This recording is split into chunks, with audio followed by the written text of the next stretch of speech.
First of all, I'd like to welcome y'all to Hit the Deck. I am your host, DJ Marvelous, and today we have the pleasure of welcoming somebody that's kind of paving the way for a whole lot of things that we really need in this community, and that is business, that is leadership, that is management, that is just innovation that we have not seen the likes of, especially in my hometown. So today I'd like to welcome the CEO, the owner, the founder of Missy Moodie's Sweet Treats, Kim Adamson. Thank you for coming. Thank you for participating. Thank you. Well, you're not coming because this is your place. Yeah. We're on location today. Y'all came and invaded my spot. Hey. Sometimes you got to do that because I know you're not going to get in the car and come see me. You know I'm not. So this is Women's History Month, and we like to spotlight some, like I said, we want to spotlight stuff that you don't normally see every day. So tell me about Missy Moodie's Sweet Treats. What is this business all about? Missy Moodie's Sweet Treats. Actually, first of all, everybody thinks that I am Missy. I am not Missy. I am Kim. Missy Moodie is actually Micaiah, my very first granddaughter, 12 years old. Mm-hmm. So it's named after her. So she is Missy. So you came up with the name? How did that actually, happen? it was a combination. I got started doing Brianna's baby shower.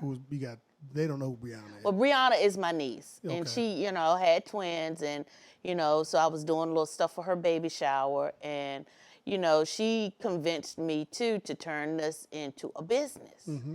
And I was like, what am I going to call it? Right. She's like, well, her and my sister Antoinette said, well, name it after Micaiah. I was like, Micaiah? She's like, no, what do you call Micaiah? I said, oh, Missy Moodie. Mm-hmm. So that's how I came, Missy Moodie Sweet Treats. So it was just named after her. So my question, though, is every day, I know a lot of people who run businesses. I know a lot of entertainers. I know a lot of auto mechanics. I know a lot of real estate agents. I don't know anybody that runs a bakery. So what inspired you to do this type of business? Well, I had started off doing it about 4 years ago, just out of my house. And during the pandemic, I was sitting there. So I was approached by my nephew, Brandon Miles. And he said, Aunt Kim, but he had been telling me this years before. He said, Aunt Kim, you really need a building. I was like, nah, I'm good. And he kept on riding past this spot, and he said, Aunt Kim, I really think it's time for you to expand and go into a building. Mm-hmm. So I was just like, okay, let me just leap. So I was like, do I just want to just do what I want to do at home, or do I want to just do it on a consistent basis? I was like, I'm going to try this. So it was him who actually convinced me to come and open a location. But prior to that, nobody had even known. When somebody asked me a year ago, said, where do you see yourself in your home business going? And I said, well, maybe, in the future, I would open up a storefront. And that was a year to this day, and it just all came around. Well, you already know how I do, Kim. So I want to know. I like to get to the root of the issue. So you said you started this business a couple years ago out of your home. Tell me exactly what were you doing? What did the business look like then when you were doing it out of your home? What it looked like when I started out of my home, actually really started just baking little stuff for the kids at church and stuff like that. And everybody was trying to on me. Make them pay for it. And I was like, nah, they're the little kids. So, but one day, actually, after work, I was like, man, I am not making enough money doing what I do, You had a regular 9 to 5 at that time. I was a hairstylist. Okay. And I had been a hairstylist for years, but I was getting tired of it, so I was not working as much and still not, not making as much money. So I was like, it's got to be something else. And I just said, you know what? Honestly, I said, I'm going to start making candy apples. That is actually what I said. So I got up. I went to what time of the year was this? This was like 4 years ago. In the summertime, wintertime? Do you It was remember? summertime. Okay, got it. I said, I'm going to start making candy apples. So I got up, got myself dressed, went to the store, got all the ingredients. First time, bombed. I said, what the world? This is Bombed like in not good. bombed and not, these were not good. I don't know what these are, but this is not how they look at the carnival. I don't know what this is. Let me Right. throw this in the trash, start over. But I kept going. Yeah. And I got the recipe down. And so, that's how it started, just with a spark of like, I'm going to start making candy apples, because it was just something I was always curious about. And that's what it started off. The business didn't start off with cookies, cakes, cupcakes, or none of that. It started off as me solely doing candy apples. That was my business. And who were the first type? You say you're doing it out of your home. This is American entrepreneurship 101 right here. So you start off in your home making these things. Who were the customers? How were you delivering them to the customers? I had no customers at that time. Okay, all right. No customers at that time. Like I said, Brianna's baby shower, she was my first client. Okay. She was my first client for the candy apples, all the other stuff that I was doing, the candy popcorn, little stuff that I was seeing and I was trying and I was doing. She was my first client. That was it. Not paid. But she was my very first client for that particular thing. What kind of feedback did you get from the baby shower? Feedback, everything was gone. So apparently everything was good. And sometimes, I know in business you have to do a business plan. You have to do some research. You have to do some market research. You have to get capital together. But sometimes something as simple as solving a problem, satisfying a need is really what is at the root of a lot of entrepreneurial activities. And you reached right into the essence of it. And I'm telling you, what you ought to do is probably ought to write about this, because your experience is exactly what is needed for people that are scared to make the leap from an idea to actually bringing it to life. And that's what you did. So first of all, people, let me tell you something. I did not start off, everything was not smooth when I started off. Like I said, the first candy apples I made were horrible. The second ones were horrible, but I kept going until I got everything down pat. Yeah. So, I started just putting stuff on Facebook. And, I just made one simple cupcake. And I posted it because I thought it was cute. Yeah. And off of that one cupcake, I got a hit of, hey, can you make these for my daughter's going away party? Right. But I need them in this order. I was like, yeah, I can do it. Had no clue if I could, but I did it. Right. She was like, but hey, can you also make a small cake for her too? And I was like, man, well, yeah, I can do it. And to this day, she's still a faithful client. She sends me people. I did it and I killed it. Yeah. I killed it, and I just been doing it ever since. Right. So it's like, you get anxiety. I get anxiety every time I take on a cake. Every time I take on an order, I get so much anxiety to the point where I say, I ain't doing it no more. I ain't doing it no more. Even stuff that you've made before? 1,000 times. Let me tell you something, cuz I've shared this with a lot of people that are close to me. I've been DJing for, nobody believes this, but I've been DJing for 39 years. I get nauseous every time I DJ. Every time I don't care if it's a house party, gymnasium, club, full of people. I get nervous, I get nauseous, but the butterflies go away once I get going. Well, I think with me, with the anxiety and being nauseous and all that kind of stuff, is because I'm so critical of myself, and I want everybody to just love what I do. And when you don't hear that feedback, you be like, oh my God, I done bombed again. But when I reach out, and I try not to reach out and bug people too much, but I need to hear, how was it? It was like, oh my God, everybody loved it, this, that, and the third. So, I'm okay for that one. Then here comes another one. Then here come the butterflies, and then here come the knots. Well, just so you know, you don't have to feel any type of way about being a person who gathers data. because that's what every business does. Why do you think Google reviews are out there? Why do you think Yelp is out there? Why do you think all of these companies ask for feedback for their product? Really, because they want to perfect it and get you what you want. And that's, obviously, I'm sure you use all of that stuff, Yeah. but at the beginning, you had no No, idea I what had any of that no was. idea. I just want to make a good product that somebody will like. See, like before starting out, it was just all Facebook based. Didn't do reviews. Right. Nothing. It was just that. Did you like it?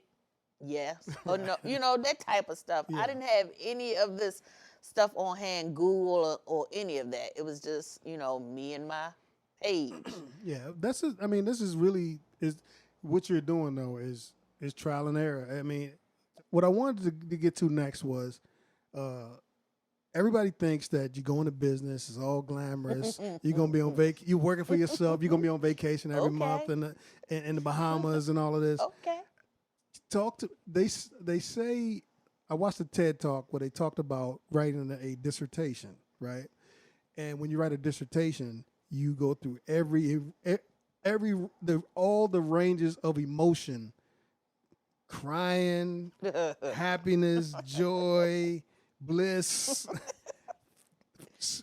fear, or whatever. I assume as an entrepreneur, probably a first time entrepreneur, you understand what I'm talking about. Yes. So can you talk to some of the ups and downs of being an entrepreneur? Some of the ups is, you do get to make your own schedule, sort of, but you still have to, cater to the public. Well, so you're working for the public. You basically, you're working for yourself, but you're also working for the public. Yeah. So, you can make your own rules, you can set your own hours. Those are the ups. I tell you what, the downs are when don't nobody come to your door. Day after day, I'm like, what in the world is going on? The ups are when you sell out of everything. Yeah. It's a roller coaster. So I'm sure doubt has crept into your mind Doubt before. has crept in every morning before I open up. I do pray every morning before I open up, believe it or not. And I cry every morning before I open up. I cry every morning. You're a crier. You've been a crier. I've been a crybaby all my life. But I mean, but I cry every morning. You've been one of the that I open toughest. up. You're one of the toughest family members that I know. So. And I cry because, sometimes it's doubt, and then I cry because I can't believe that I got my own business. Yeah. Because I would never thought that I would have a business. Yeah. It's just something that I never thought. I would always thought that I would always forever work for somebody else. Never thought that I would work for myself ever. Right. This is probably life-changing. Been a life-changing experience for better and for worse. My God, yeah, it has. It has. It's just like I said, I can't believe. Look, I'm getting ready to cry now. Ain't that some sucker stuff? No, it's human. I can't believe that, I have my own business and I have something to actually leave to my children. Yeah. If they want it. But, that's what I'm doing it for. I'm not doing it for my children. Yeah. I'm doing it because I got 4 grandchildren. Right. I know I look good. But I got 4 grandkids. And, that's what I'm doing it for. I'm doing it to show them and also to show my kids that no matter how old you are, you can start on a dream when you want to. I'm 50 and I'm living in my dream. That's right. I got my own business. Right. You normally start your life off in your 20s and 30s, following that path. I ain't follow that path. My path in my 20s was, man, we going to Jimmy's. We going to see Junkyard. You got gas money? That was what I did, and I had my kids then in my 20s. Now that I'm in my 50s, I got some sense about myself, sense about some things. I've lived, and I've learned, and I've picked up things along the way to help me in my business, right. To help me stay grounded, to stay straight, things that, my dad taught me, things that, everybody's taught me, my mom, all that kind of stuff, because she's a finance whiz. I'm telling you, Right. she's a bookkeeper, and she don't even know she a bookkeeper. She is the best with numbers. Go ahead, Paula. You know you are. So those types of things, help me to get to where I am today.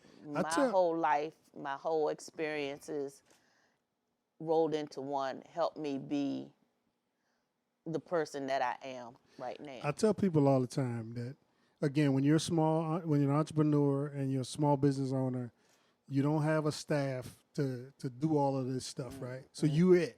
I'm right? it. So I'm it. So it's in your best interest to hone all the skills that you can. That's it. You don't really have people to run to the store for Nope. you. You don't have anybody to make deliveries for you. You don't Nope. have anybody to. I mean, the best you probably got is somebody to come fix the building because you don't own the building. Yep. If something breaks, That's it. you know what I'm saying? I try to offer delivery to Woodbury, they call. So I'm like, dang, I want to get this business. I gotta offer them some kind, because they can't come get it. Right. So Wayne get off work. Wayne, we gotta go to Woodbury. All right. So that's my delivery to Woodbury. Yeah. Wayne, we gotta go do this. All right. So he kind of my delivery, my chauffeur, Yeah. he helps me do a lot of stuff with like getting stuff. Yeah, yeah.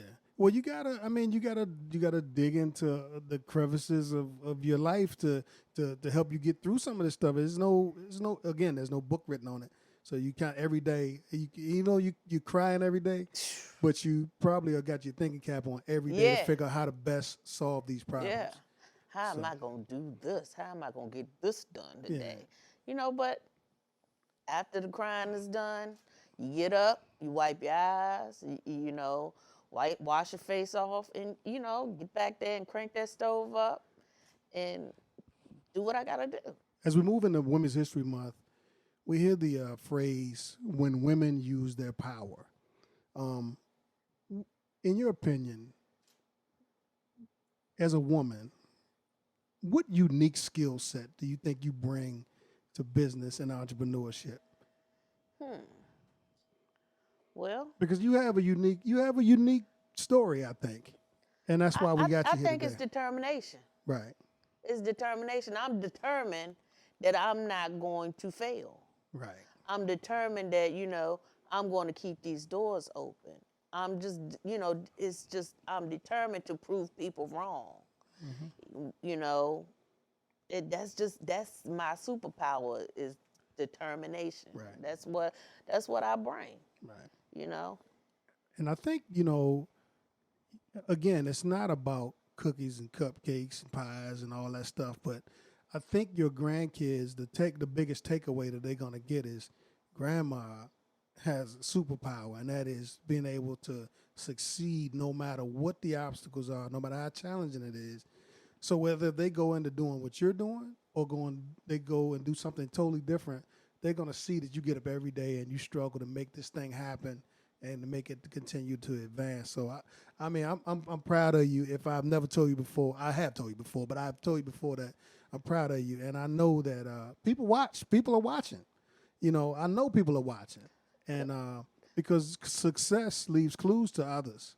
Because here's the thing: some mornings when I didn't because I catch Wayne to work every morning, so I'm here at 5 o'clock every morning.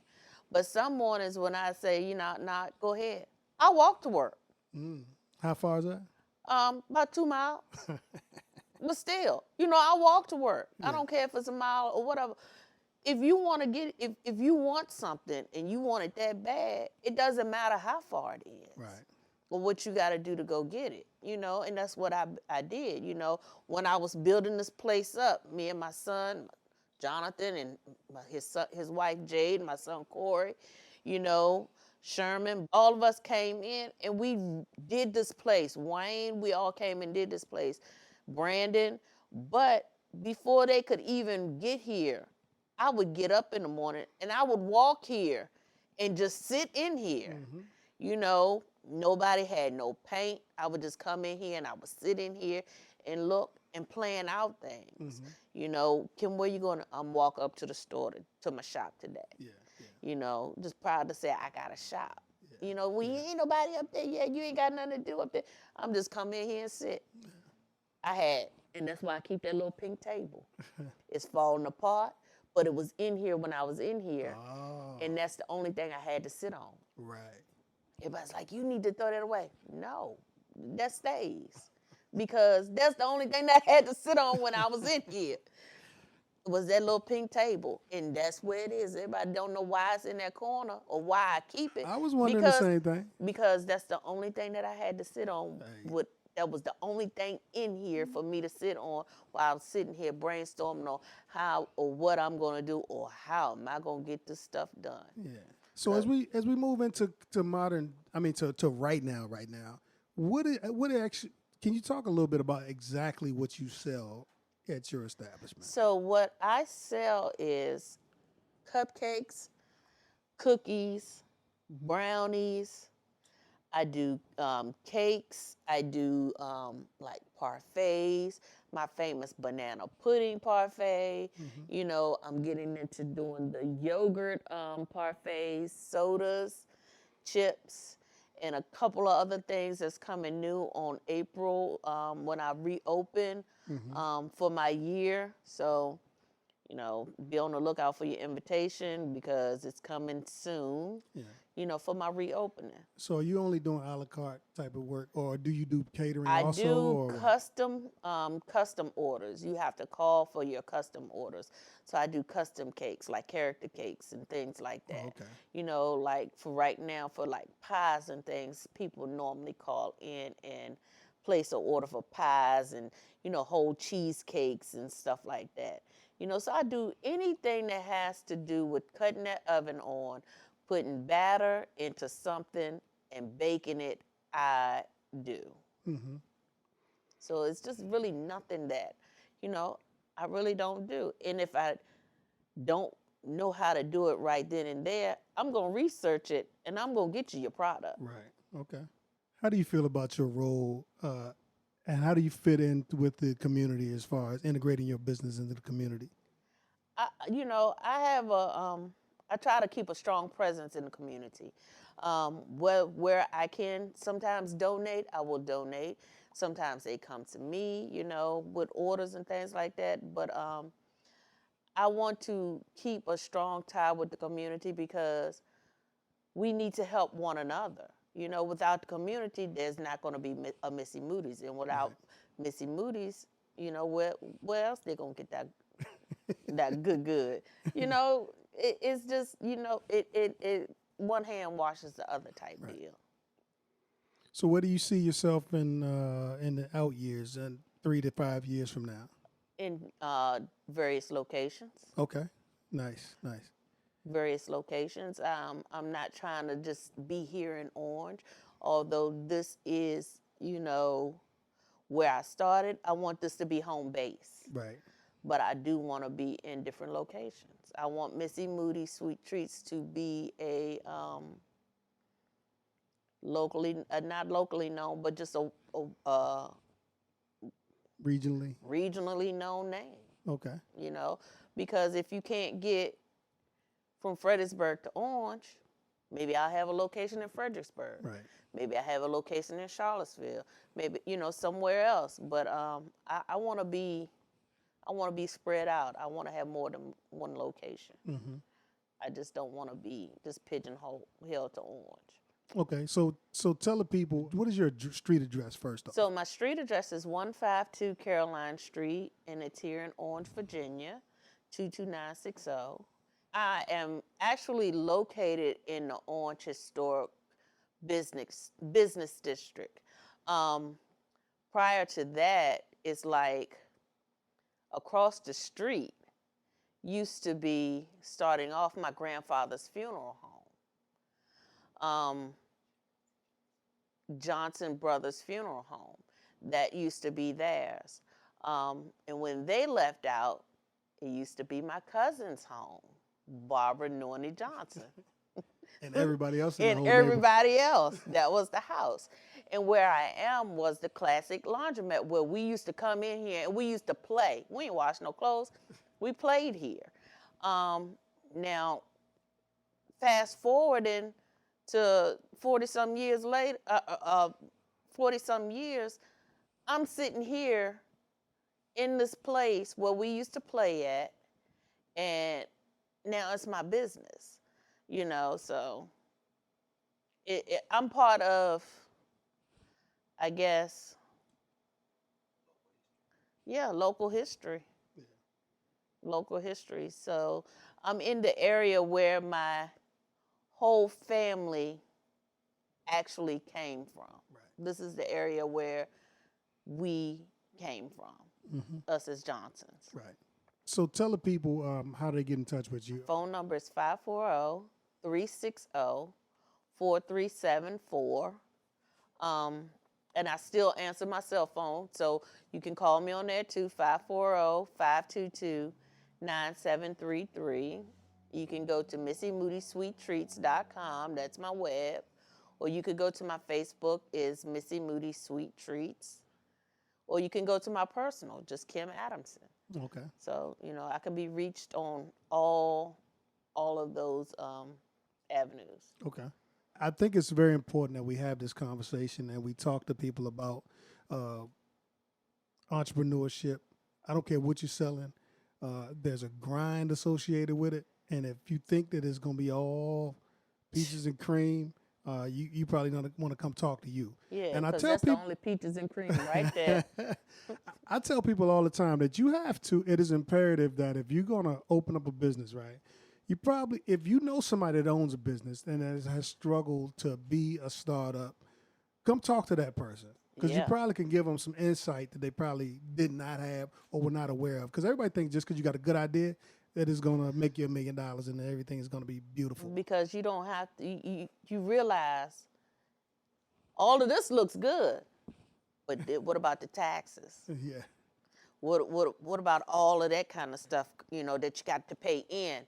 Not that you got to file your taxes, but you got to pay in every month. That kind of stuff. Your town taxes. Yeah. All of that kind of stuff goes into. So it's not just open a business, I open my doors and that's it. I fell victim to that because nobody told me. Yeah. So I was playing catch up. So those are types of things that, are very important, and it makes the business, and it breaks the business if you don't know. Right. Okay. Well, that's good. That's great food for thought. And again, Miss Adamson, I am very pleased that you took time to talk with us today. And I think your story is inspirational. And I'm honored that you talked with us because I really believe that it's fruit for anybody that wants to come along and maybe delve into entrepreneurship, because again, it's not an easy life, but there's a freedom, there's a mental freedom that goes into being your own boss. Yeah. And I have a 9-to-5, but I have a thriving small business as well, and I understand. I know the joys, I know the pain, and again, we're gonna broadcast this as far and wide as we can, and hopefully, people will see this and be inspired. And in the meantime, please come patronize Missy Moodie Sweet Treats, 152 Caroline Street, Orange, Virginia. You got anything else you'd like to say to the people before we close it out? I got a business, y'all.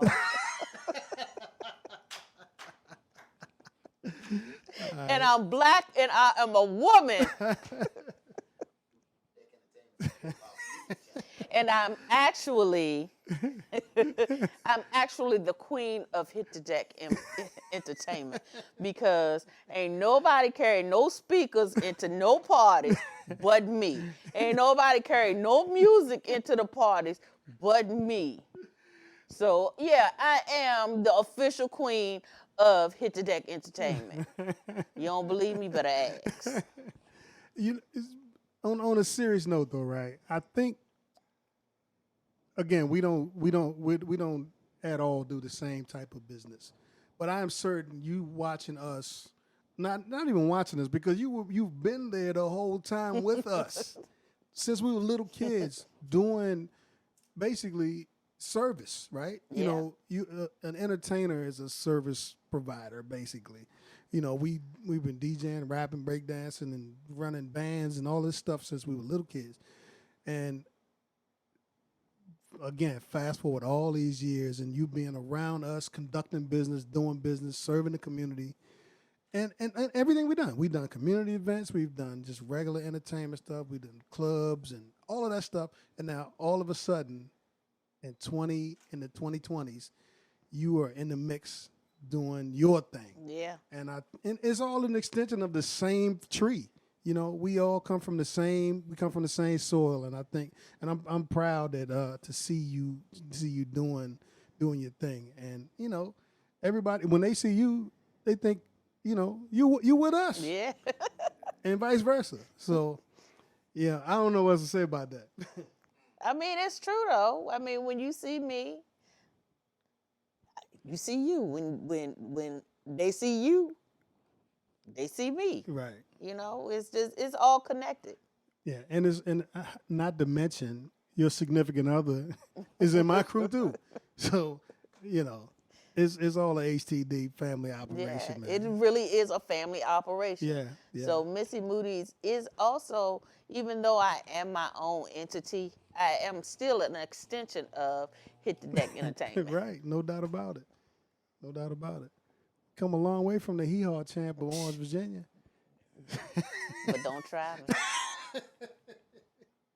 But you know, I say this, you know, this has really nothing to do with the conversation, but it has everything to do with the conversation. It's just like you learn how to make cupcakes and parfaits and all this stuff, right? If you did not stop what you're doing and practice, messed it up a couple times and figured out, you'd have never figured it out. Nope. But guess who my very first customer in life was? Who's that? Annie. Annie Johnson, when I was a little girl, was my very first customer. Now, the cookies was horrible. She told you they were good. She lied. She said they was good. She said she ate them. When Annie left, Annie still had them cookies on top of her refrigerator. Ain't never eat the cookies. But she loved me just that much to say, yeah, my mama would say, Annie, don't you eat them cookies. Don't take them cookies. Then give me them cookies. I'm going to go home and eat them tonight. Knowing she won't go eat them. But she was my very first customer, and she was the very first person that taught me how to make a pie. Yeah. Those are the generation of elders that those are the type of elders that we had. She didn't teach nobody else, but she taught me how to make that pie. Yeah. And I still know how to make that pie to this day. The apple pie. The apple pie.